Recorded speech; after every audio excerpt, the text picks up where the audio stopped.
주일 예배를 하나님께 드리겠습니다. 여호와께 감사하라. 그는 선하시며 그의 인자하심이 영원하미로다. 아멘.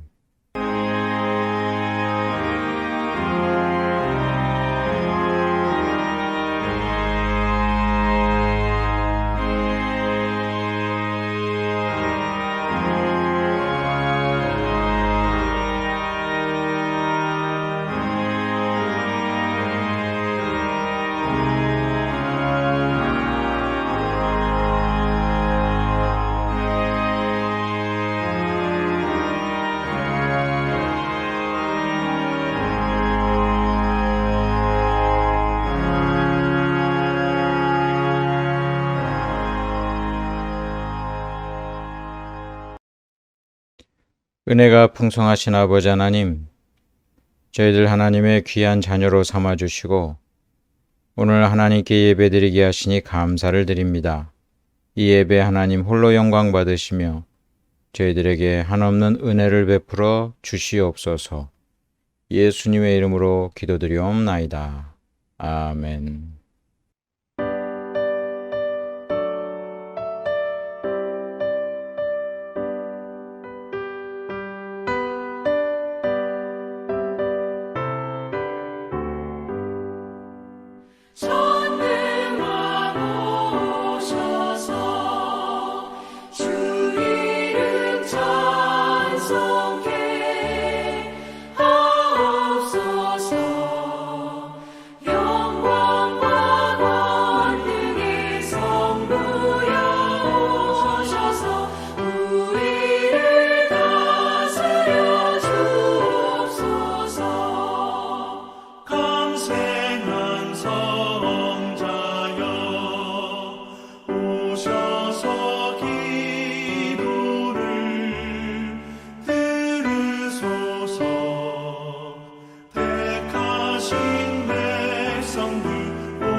사도신경으로 신앙 고백 드리겠습니다. 전능하사 천지를 만드신 하나님 아버지를 내가 믿사오며 그 외아들 우리 주 예수 그리스도를 믿사오니 이는 성령으로 잉태하사 동정녀 마리아에게 나시고 본디오 빌라도에게 고난을 받으사 십자가에 못 박혀 죽으시고 장사한 지 사흘 만에 죽은 자 가운데서 다시 살아나시며 하늘에 오르사 전능하신 하나님 우편에 앉아 계시다가 저리로서 산 자와 죽은 자를 심판하러 오시리라. 성령을 믿사오며 거룩한 공회와 성도가 서로 교통하는 것과 죄를 사하여 주시는 것과 몸이 다시 사는 것과 영원히 사는 것을 믿사옵나이다. 아멘.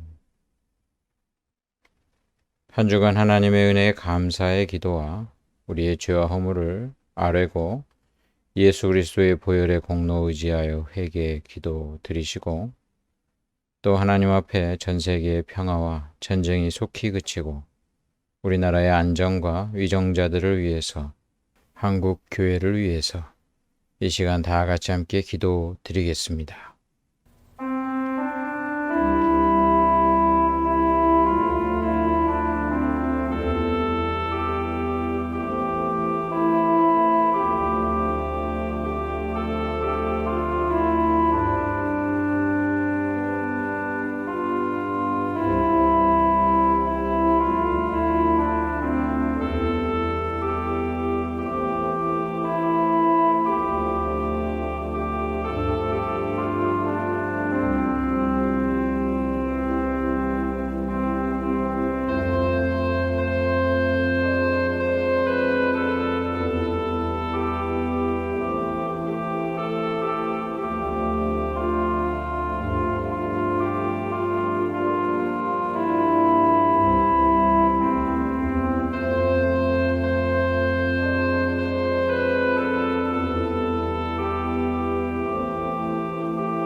예수님의 이름으로 기도드리옵나이다. 아멘. 하나님의 말씀 다니엘서 1장 1절부터 9절 말씀을 봉독하겠습니다. 구약성경 1131쪽입니다.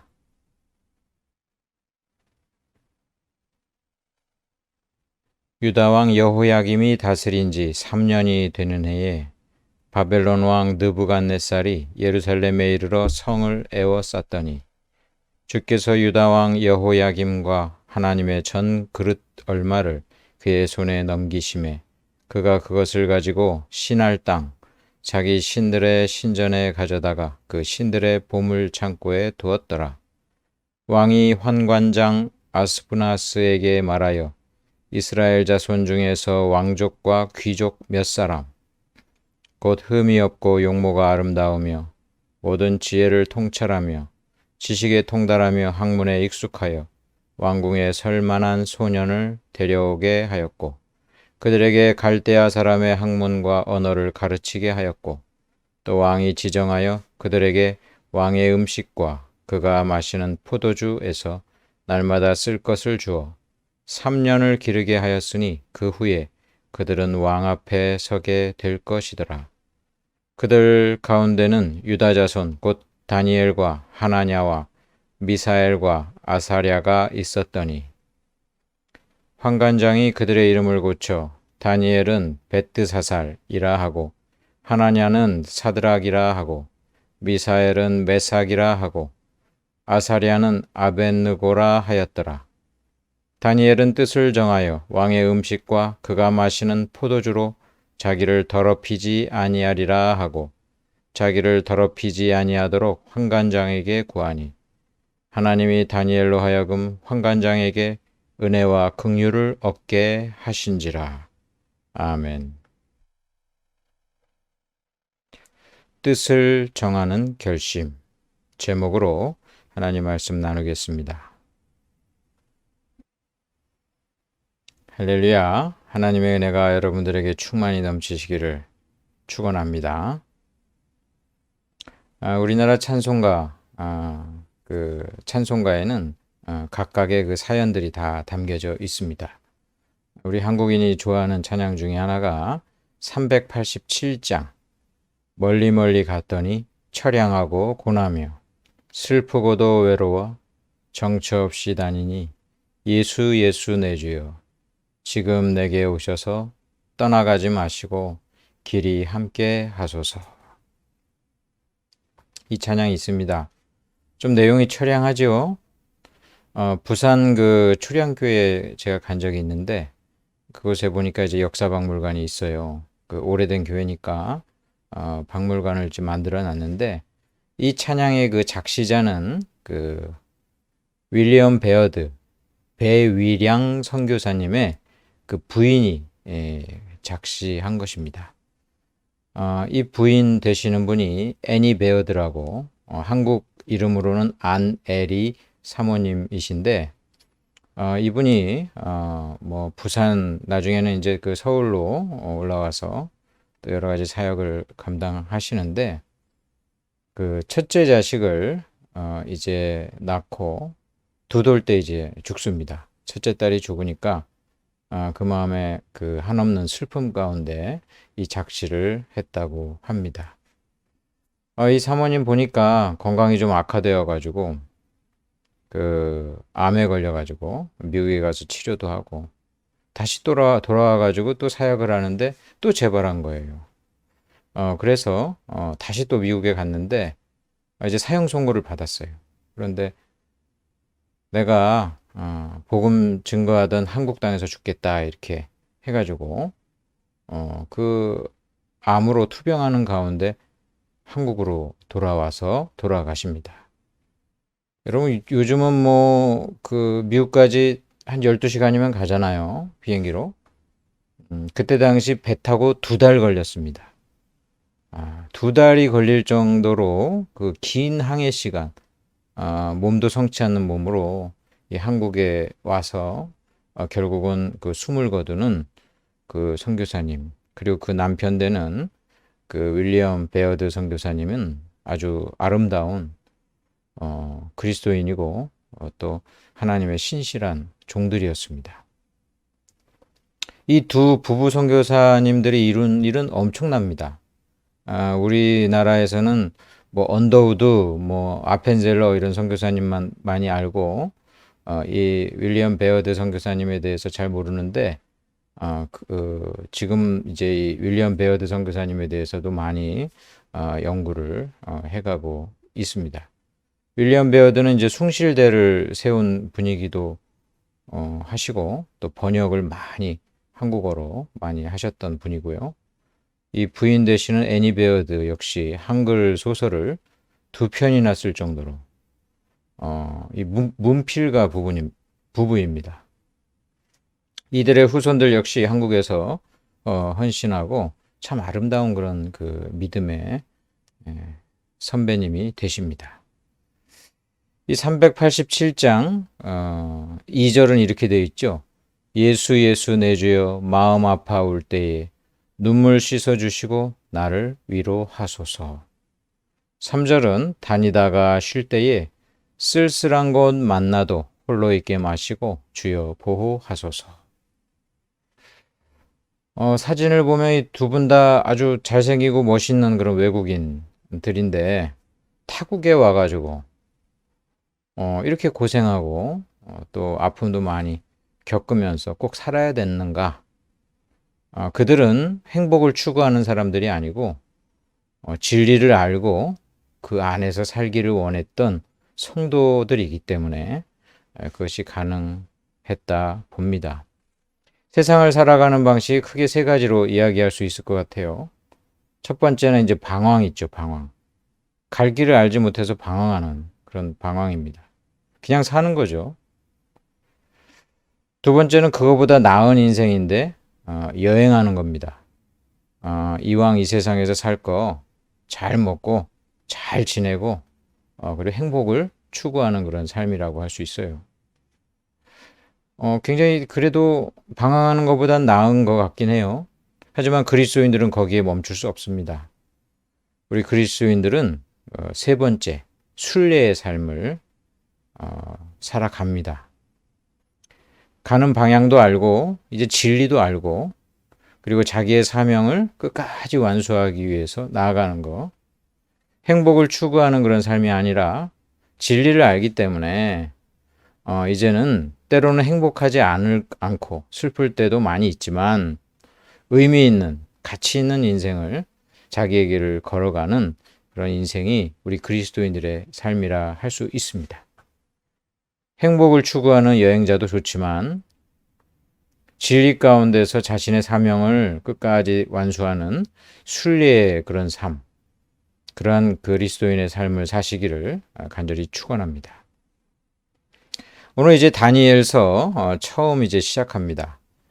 이 다니엘은 외국 사람들도 굉장히 좋아하는 인물이에요. 그래서 뭐 남자 그 아이뿐만 아니라 여자 아이들 이름까지도 이 다니엘을 넣어서 이름을 많이 짓죠. 데니얼, 또 데니엘라, 뭐 여러 가지로 이거 말고도 굉장히 파생된 이름이 많아요. 인기가 좋아요. 우리나라에서도 이 다니엘 좋아합니다. 일단 믿음이 아주 좋고요. 그리고 굉장히 나중에 성공한 인물로 비춰지기 때문인 것 같아요. 오늘 우리가 읽는 이 다니엘서의 시작은 그거와는 반대로 상황이 좋지 않은 그런 시작으로 출발을 합니다. 이스라엘이 망했어요. 나라가 망하고 바벨론이라고 하는 그 적국의 포로로 수많은 사람들이 끌려갑니다. 그 중에 다니엘도 있었고 다니엘의 친구들도 있었어요. 이 느부갓네살이 굉장히 포악한 사람인데 그런 포악한 악인들은 승리해가지고 승승장구하고 하나님을 믿는다는 하나님의 백성들은 완전히 지금 망한 상태인 거예요. 1절에 보니까 유다 왕 여호야김이 다스린 지 3년이 되던 해에 바벨론 왕 느부갓네살이 이제 예루살렘에 와가지고 성을 에워싸고 그리고 이제 완전히 그 무력으로 진압하고 하나님의 전에 있는 그릇 얼마를 그가 가져가서 자기네들 신들의 신전에다가 그 보물창고에다 그 그릇들을 넣었습니다. 신할 땅이면 옛날에 그 이 바벨론이란 나라의 자체 이름이 바벨이 들어있잖아요.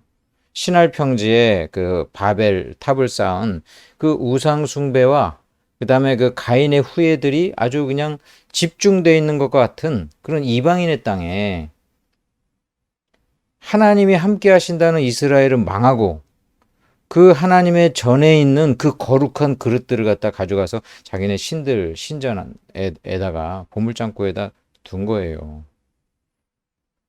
하나님 안 믿는 악한 자들이 성공하고 그리고 하나님을 믿는 하나님의 백성들은 지금 패배해서 굉장한 피해를 보는 상황을 지금 시작 앞에서 이야기하고 있습니다.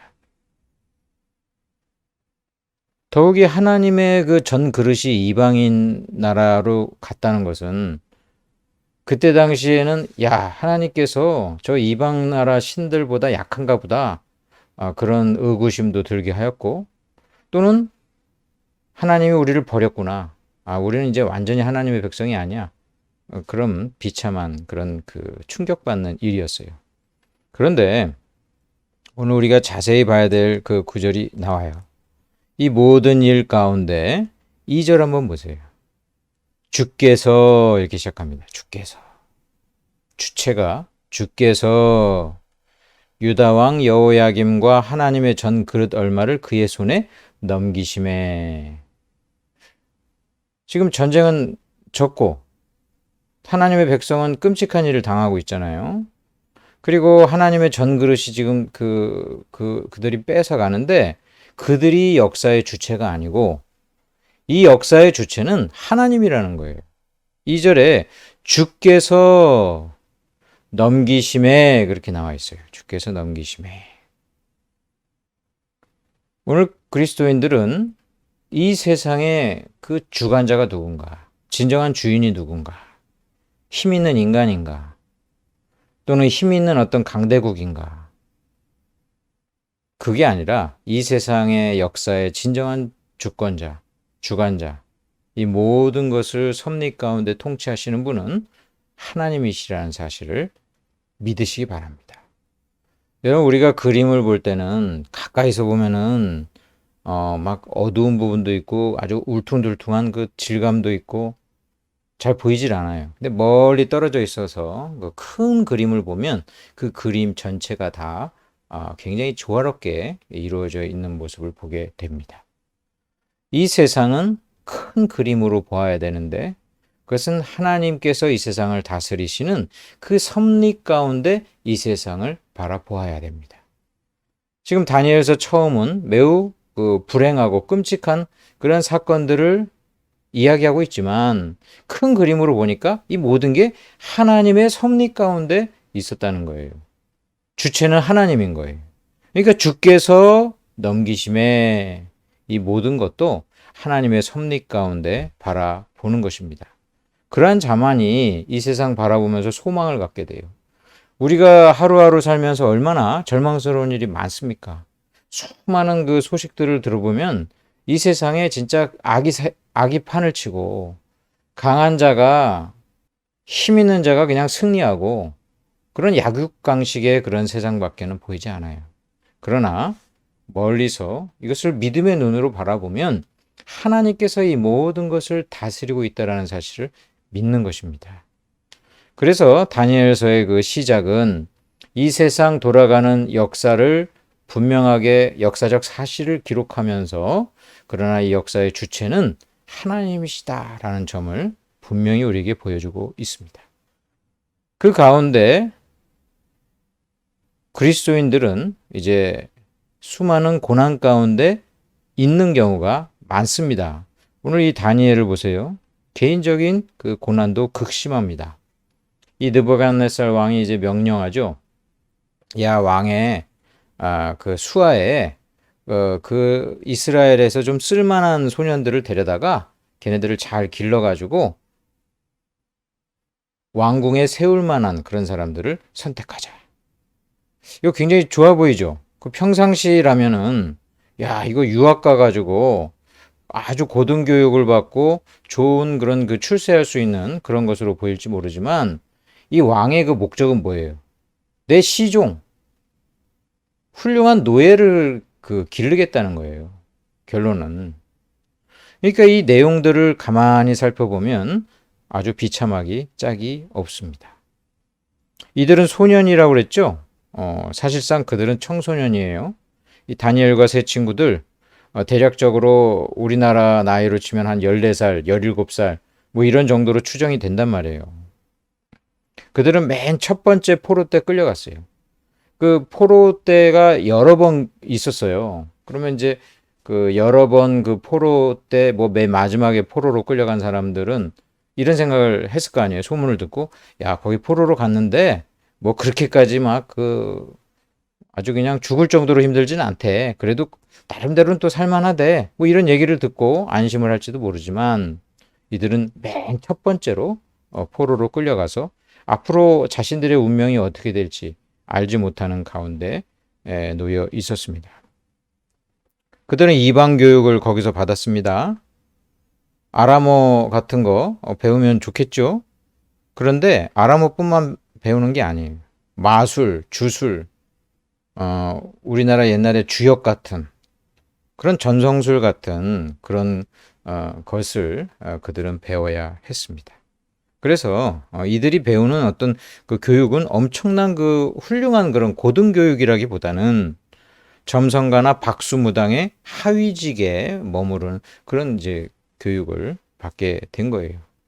그러니까 유학 간 게 아니라 아주 좋은 노예가 되기 위한 교육이었다.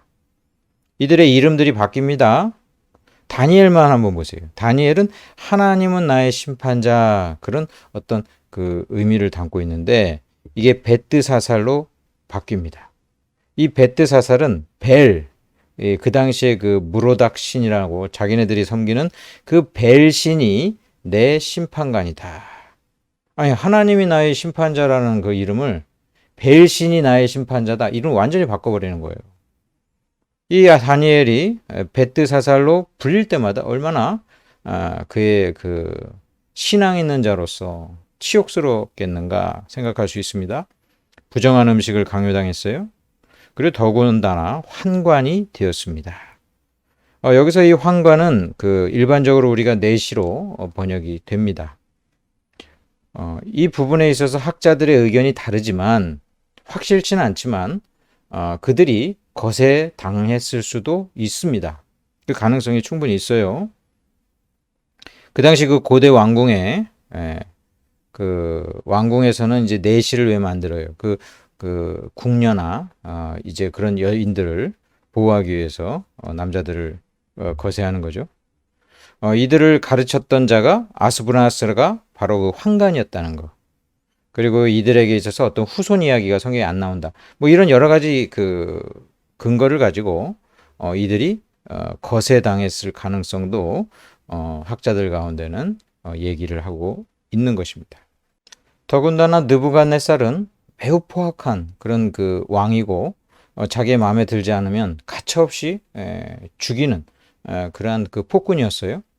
즉 이 바벨론이라는 상황은 아주 가장 악한 환경에 처해 있었다라는 것을 의미합니다. 바벨론보다 더한 곳은 없어요. 바벨론이라는 이름 자체가 바벨이라는 것이 바벨탑에서 또 근원하고, 그리고 하나님 나라를 정반대로 이야기하는 그 성경의 상징적인 그것을 바벨론이라고 성경에서는 계속해서 상징적으로도 사용하고 있어요. 가장 최악의 그런 안 좋은 그런 상황에 놓였을 때 그들이 얼마나 절망했었을까, 또는 얼마나 울었을까. 성경에 근데 나오지가 않아요. 놀랍게도 이들의 믿음은 너무나 견고했고 또 놀라울 정도로 하나님을 사랑하는 그런 마음이 있었어요. 하나님이 그들과 함께 하시고 그들에게 은혜 주신 그런 결과라고 할 수 있습니다.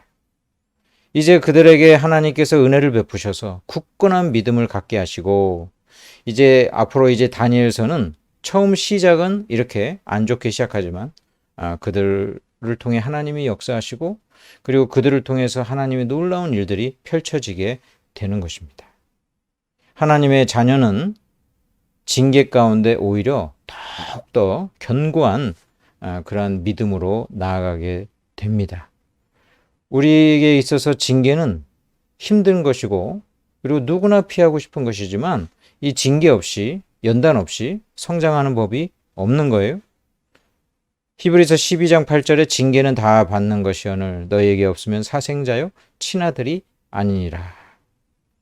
세상 사람들은 벌을 받는 것이고 하나님 있는 사람들은 징계를 받는 것인데, 이 징계받을 때 하나님의 그 사랑, 우리가 하나님의 자녀이기 때문에 사랑 가운데 이 모든 것을 받는다고 성경은 계속 이야기해 주고 계십니다. 그 사랑하시는 분이 징계를 내릴 때는 죽으라고 또는 고통받으라고 멸망하라고 주는 게 아니고 그 사랑의 좋은 목적 가운데 주신다는 것을 생각하면서 힘든 그 상황 가운데서도 믿음을 잃지 않았던 이들처럼 우리가 하나님 앞에 바로 서기를 간절히 바랍니다. 신앙 중에는 그 기복주의라는 게 있어요. 그 복을 추구하는 거예요. 복 자체는 좋은 것인데 기복주의의 문제는 복만 추구하는 게 있어요. 궁극적인 목적이 복이에요. 하나님과의 그 관계 이전에 내가 잘 되고 성공하고 병 낫고 이런 데만 온통 관심을 기울이는 그런 것을 우리는 기복주의라고 합니다. 기복주의 신앙 가지고서는 신앙이 제대로 유지가 되지 않아요. 왜냐하면 늘 잘 됩니까? 예수 믿는 사람들이 늘 잘 돼요. 안 좋은 일이 벌어집니다. 병도 듭니다. 사도 바울처럼 여러 번 기도해도 병이 안 낫기도 합니다. 여러 가지 절망스러운 일들이 우리 가운데서도 있는데 이 고난의 세상을 절대 받아들일 수가 없어요. 기복주의 신앙 가지고는 안 돼요. 참 신앙은 예수 믿는 사람들이 이 땅에서 많은 고난을 겪는다. 그리고 그 가운데서도 신앙을 잘 지킨다. 그 고난을 당하는 중에서도 하나님을 잘 믿는다. 이것이 그 진정한 그 성경에서 말하는 참 신앙이 될 것입니다. 욥이 고난을 받는데 그 이유를 알 수가 없어요. 그 욥은 그리고 친구들은 알 수 없는데 저 여러분은 알고 있죠. 이 욥기를 읽음을 통해서 우리가 알고 있어요. 우리는 지금 전지적 작가 시점에서 일어나는 일을 다 보고 있어요. 천상에서 하나님과 사탄이 서로 대화를 나누고 이렇게 이루어지는 어떤 이 대화 내용에 대해서 우리는 알고 있어요. 근데 욥 자신은 모르잖아요. 욥의 친구도 모르고. 그런데 이 욥이 놀랍게도 이 모든 섭리 가운데 있는 하나님에 대한 그 믿음을 잃지 않습니다. 물론 그 궁금증이 끝까지 계속해서 그 궁금증은 따라다니죠. 도대체 어떤 일일까 알 수는 없지만 섭리 가운데 이 모든 것을 바라보면서 하나님께 대한 믿음을 잃지 않는다는 것입니다. 기복주의의 신앙 가지고 세상 살 수 없어요. 하나님 주권을 믿는 섭리 신앙만이 참 신앙이니요. 그 신앙만이 이 세상을 이길 수 있다는 것을 믿으시기 바랍니다. 사실 바벨론으로 포로되고 또 이들이 환관이 되는 이 모든 일들은 성경의 그 예언의 성취라고도 이야기할 수 있습니다. 이사야가 히스기야에게 예언하기를 왕하 20장 18절에 또 왕의 몸에서 날 아들 중에서 사로잡혀 바벨론 왕궁의 환관이 되리라 하셨나이다. 꼭 그 왕자들을 의미하는 게 아니라 이스라엘 자손 중에 이제 사로잡혀서 바벨론 나라 끌려가서 환관이 될 것에 대한 그 예언이 되어 있는 거예요. 하나님께서는 징계를 하시는데 사실 그 이스라엘이 바벨론 포로에 왜 끌려갑니까? 이게 사실 이스라엘이 하나님 제대로 잘 믿지 않고 불신앙과 그리고 불순종으로 나아가서 결국 하나님으로부터 징계를 받는 거 아니에요?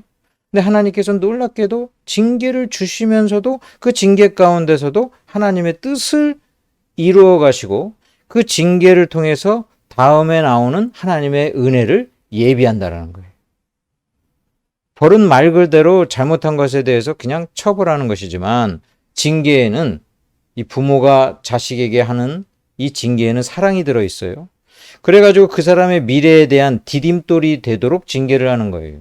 죽으라고 때리는 게 아니라 그 사람이 더욱더 바른 길을 가서 더욱더 올바른 그러한 삶을 살도록 디딤돌이 되도록 때리는 거예요. 하나님께서는 징계라는 일차적인 목적만 이루시는 게 아니라 하나님의 궁극적인 뜻과 계획과 사랑도 그 징계를 통해서 성취하시는 것입니다. 따라서 하나님의 자녀는 하나님을 믿고 그분의 사랑을 절대 의심치 말아야 합니다. 징계를 받는 가운데서도 하나님의 사랑은 변함이 없어요. 저도 안 그러려고 노력은 하지만 일이 일비할 때가 참 많습니다. 하루는 일이 잘 돼가지고 너무 기쁘고 좋아요. 근데 그 다음날 갑자기 그 다른 일이 벌어져요. 그래가지고 어저께 좋았던 그 일이 물거품이 되고 반대의 일이 벌어질 때도 있어요. 또 우울해하다가 또 좋은 일이 있으면 즐거워하다가 또 안 좋은 일 생기면 우울하고 일에 일비할 때가 참 많습니다. 그러지 않으려고 노력을 합니다. 하나님은 변함없이 나를 사랑하시고 또 내 기도를 들으시고 계시고 하나님의 그 뜻을 이루어 가시니까 그 가운데 하나님의 뜻은 반드시 성취될 것이요. 또 하나님은 이 일을 통해서 내 마음을 연단시키시사 더욱 하나님을 의지하는 주의 백성으로 삼으실 것이다. 믿음으로 나아가는 것입니다.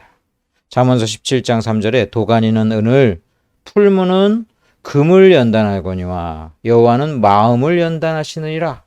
이 마음이 단순한 그냥 그 정신 수양이겠어요? 신앙인격, 하나님을 정말 잘 믿는 그리고 바른 삶을 살 수 있는 그 인격으로 만들어 가신다는 것입니다. 그것은 반드시 고난과 정결케 하는 과정이 필요하다. 그 사실을 믿고 하나님께서는 나를 징계하는 가운데서도 하나님의 뜻을 이루기 위하여 아름다운 그런 미래의 디딤돌이 되게 하심을 믿으면서 우리가 하나님께 나아가야 할 것입니다. 그 가운데 다니엘은 뜻을 정하였다 말씀합니다. 8절에 다니엘은 뜻을 정하여. 여기서 뜻은 마음을 뜻해요. 마음은 영혼이 있는 자리로서 정신이라든지 의지보다 큰 우리 그 중심이라고 할 수 있어요. 우리 인격의 중심인 이 마음을 정하였다라는 것은 두는 것을 의미해요. 어디에다 딱 두다. 다니엘이 그 마음을 어디에 뒀냐? 하나님께 뒀다는 거예요. 뜻을 정했다는 것은 결심했다. 단순한 말이 아니에요. 하나님께 내 마음을 두었다. 하나님만 사랑하고 하나님만 잘 섬기기로 한 것입니다. 우리의 마음과 정신이 있는 곳이 내가 정말 사랑하는 내 아주 궁극적인 관심이잖아요. 여러분, 우리가 그 정신에 팔려 있고 마음에 팔려 있는 그거 정말 우리가 좋아하는 거예요. 정말 좋아하는 거. 이 다니엘은 내 마음을 하나님께 두기로 작정했다. 이거는 다니엘이 그 정도로 하나님을 사랑했다. 다니엘은 하나님을 갖다 잘 섬기는 것을 최고의 가치로 여겼다. 그렇게 이야기할 수 있어요. 그래서 다니엘뿐만 아니라 그의 친구들은 왕의 음식과 포도주의 이 유혹을 거부합니다. 그때 당시 왕의 그 식탁에 나오는 그 음식들이 얼마나 질이 좋았겠어요. 산의 진미요. 좋은 그런 음료수였을 것입니다. 그러나 왜 이들이 이것을 거부합니까? 음식 자체는 죄도 아니고 나쁜 것도 아니에요. 먹어도 될 수 있을 거예요. 그러나 이 음식 안에 담겨진 여러 가지 사탄의 유혹을 그들은 간파했던 것입니다. 이것이 우상숭배를 통해서 나온 그러한 음식이기 때문에 이 음식을 갖다가 즐기는 자들은 자기도 모르게 하나님보다 우상을 숭배하는 그런 것으로 나아갈 수도 있고, 자신들이 지금 망명자로 와가지고 지금 이 나라에서 하나님을 잘 섬기면서 살아야 되는데 바벨론 문화에 그냥 완전히 동화돼가지고 거기에 사는 것을 거부했다고도 이야기할 수 있을 거예요. 이것이 마귀가 주는 유혹이다라는 것을 깨닫게 하신 것은 성령 하나님의 역사였을 것입니다. 다니엘은 이걸 깨달은 거예요. 야, 이거 산의 짐이 물론 좋아 보이지만 이건 사탄의 유혹이야. 나는 마음을 하나님께 둘 거야. 세상 문화 안 따라가고, 그리고 내가 이곳에서 살지만 세속에 물들지 않을 것이고 난 정말 하나님 사랑하면서 살아갈 거야. 이렇게 그는 결단을 했던 것입니다. 아니, 그랬더니 놀랍게도 세상 사람들로부터 은혜와 긍휼이 따라옵니다.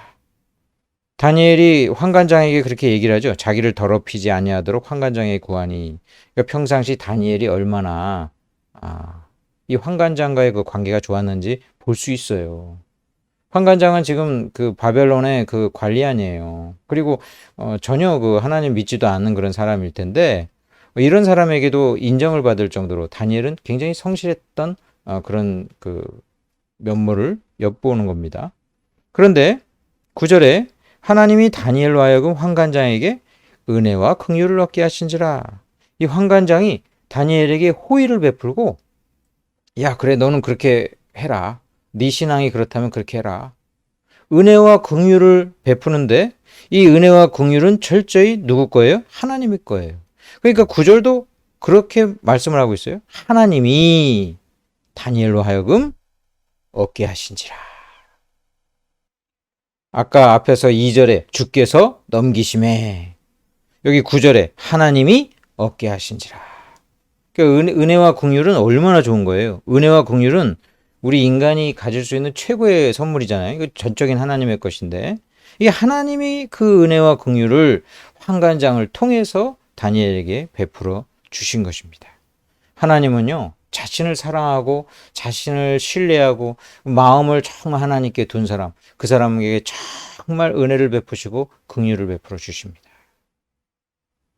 여러분, 이 은혜를 어떤 사람이 받는다고요? 뜻을 정한 사람, 마음을 하나님께 둔 사람, 그런 사람이 받습니다. 여러분, 하나님의 은혜가 섭리 가운데 주권적으로 역사하시는 것이지만 그 주권적으로 역사하시는 사람들의 특징은 마음을 하나님께 두는 거예요. 그래서 세속에 물들지 않고 하나님만을 사랑하기로 작정하는 거예요. 세상 사람들이 이제 보세요. 마음을 하나님께 두기가 너무 힘들어요. 세상 사람들이 비웃습니다. 조롱합니다. 예수 믿는 사람들 미친 사람 취급합니다. 그리고 이 세상에 산의 진미와 포도주로 우리 유혹합니다. 왜 그걸 안 먹냐고, 이 바보 같은 사람들이 왜 그걸 안 먹냐고 우리를 우스개로 만듭니다. 하지만 내가 정말 하나님을 믿고 그 하나님을 정말 사랑한다면 나는 그 유혹을 물리치고 내 마음을 하나님께 두겠다. 하나님만 사랑하겠다. 세상의 조롱과 핍박에도 불구하고 내 믿음은 견고할 것이다. 여러분, 이러한 사람에게 은혜와 긍휼이 넘치는 것입니다. 여러분, 이 세상 살아가면서 어떤 힘으로 살아갈 거예요? 뭐 육체적인 힘으로 살 거예요? 재력으로 살 거예요? 이 세상에서 어떤 사람이 제일 세상을 잘 살 수 있을까요? 은혜와 긍휼을 얻은 사람이에요. 은혜와 긍휼. 하나님의 은혜와 긍휼을 얻는 사람이 이 세상에서 무서운 게 없어요. 가장 큰 은혜입니다. 여러분, 이 다니엘서를 누가 썼습니까? 다니엘이 저자로 우리는 알고 있습니다. 이 다니엘이 다니엘서 처음을 갖다 왜 이렇게 시작할까요? 이 시작 자체가 역사적이고 자서전적인 서론이라고 할 수 있어요. 그러니까 다니엘이 자기가 쓰면서 자기 이야기를 지금 이야기하는 거니까 자서전적인 서론이라고 할 수 있을 거예요. 여러분, 이러한 그 뜻을 정해서 하나님께 나아갔다라고 뒤돌아보면서 쓸 수 있는 사람 얼마나 행복하겠어요. 우리가 하나님 나라 가서 하나님 앞에 서가지고 내 삶을 뒤돌아보면서 하나님, 나는 정말 하나님 사랑했어요. 그래서 이렇게 살았어요. 이게 자랑이 아니라 하나님 은혜로 된 건데, 내가 하나님 사랑해서 그랬다고요. 정말 이렇게 고백할 수 있는 사람이면 얼마나 행복하겠어요. 다니엘처럼 은혜와 긍휼이 늘 넘치는 삶을 사시기를 주님의 이름으로 축원합니다. 기도하겠습니다.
아버지 하나님, 참으로 감사를 드립니다. 하나님의 크신 사랑과 은혜에 감사해서 이 시간 하나님께 헌금하오니 주여 기뻐 받아 주옵소서. 다니엘과 같은 믿음을 허락하여 주시고 이 땅에서 하나님께 마음을 두어 언제나 하나님께서 칭찬하는 귀한 삶을 살게 하여 주시옵소서. 우리의 육신도 강건하게 하시고 하나님 앞에 간절히 간구할 때마다 응답하여 주옵소서. 감사드리며 예수님의 이름으로 기도드리옵나이다. 아멘. 축도하겠습니다. 지금은 우리 주 예수 그리스도의 은혜와 아버지 하나님의 크신 사랑과 성령님의 위로교통 충만케 하심이 다니엘과 같이 마음을 하나님께 두어 언제나 하나님을 사랑하며 신실하게 섬기기 원하는 주의 거룩한 성도들 한 명 한 명 위에, 각처에서 예배드리는 모든 자들 위에, 구원받아야 될 자들 위에 이제로부터 영원토록 함께 있을지어다. 아멘.